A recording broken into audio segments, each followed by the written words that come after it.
జ్యోతి,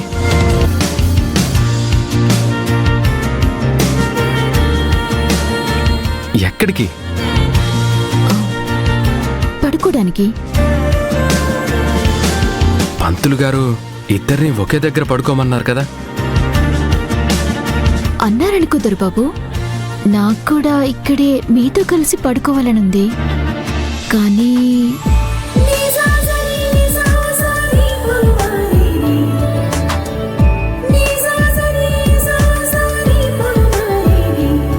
కానీ ఆగిపోయావేంటి జ్యోతి? శ్రావ్య చూస్తే గోల చేస్తుంది. శ్రావ్య గోల చేస్తుందని పంతులు గారు చెప్పిన ఆచారాన్ని అటకెక్కిద్దామా? మన సంతోషాన్ని మనమే దూరం చేసుకుందామా? కాదనుకోండి దొరబాబు. ఇక్కడే పడుకో జ్యోతి, ప్లీజ్.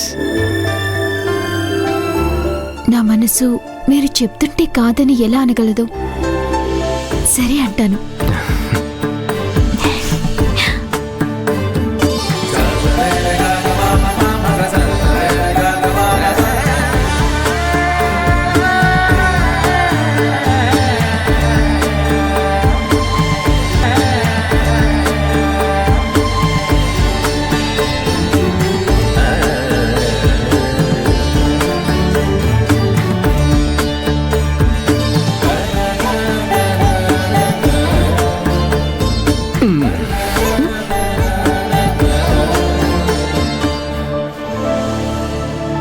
మీరెందుకు నా పక్కన? బెడ్ మీద పడుకోండి. పంతులు గారు నన్ను కూడా కింద, అది కూడా నీ పక్కనే పడుకోమన్నారు. ఎప్పుడు చెప్పారు? వెళ్ళిపోయే ముందు నా చెవిలో చెప్పారు. ఇంకేం చెప్పారు? ఇంకేం చెప్పారంటే,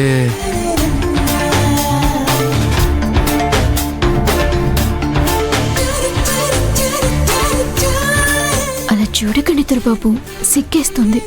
ఇన్నాళ్ళు ఇంత అందాన్ని ఎలా మిస్ చేసుకున్నానా అని చూస్తున్నాను.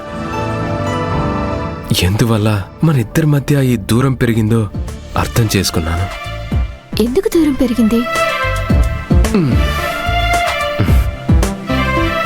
మన పెళ్ళయ్యాక రాత్రులన్నీ మన ప్రేమలో కరిగిపోకుండా వృధా అయ్యాయి. మన కలయిక చూసి నింగిలో చందమామ సిగ్గుపడకుండానే పున్నమి వెన్నెళ్ళు గడిచిపోయాయి.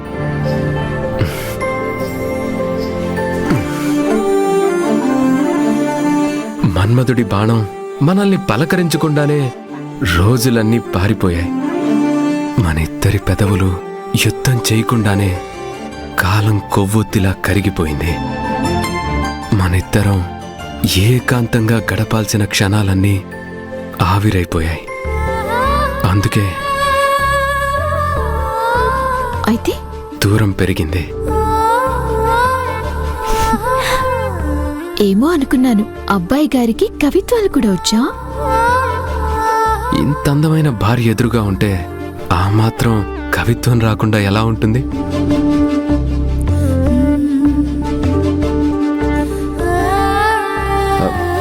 వద్దు దొరబాబు.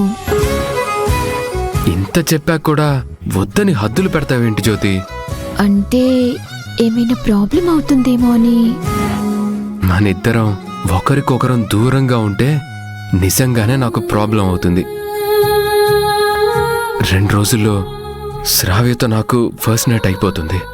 అదే జరిగితే నేను బ్రతికిన చచ్చినట్టే లెక్క. నీకు ద్రోహం చేయకూడదని నేను ఫిక్స్ అయ్యాను.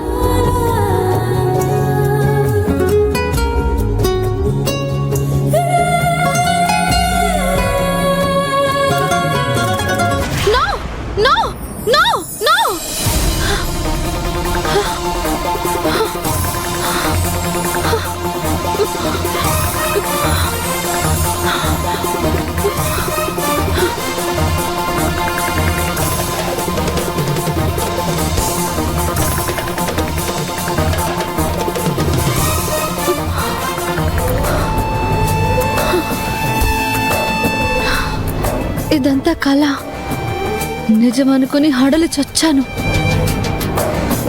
ఈ కళ నిజమయ్యే అవకాశం లేకపోలేదు.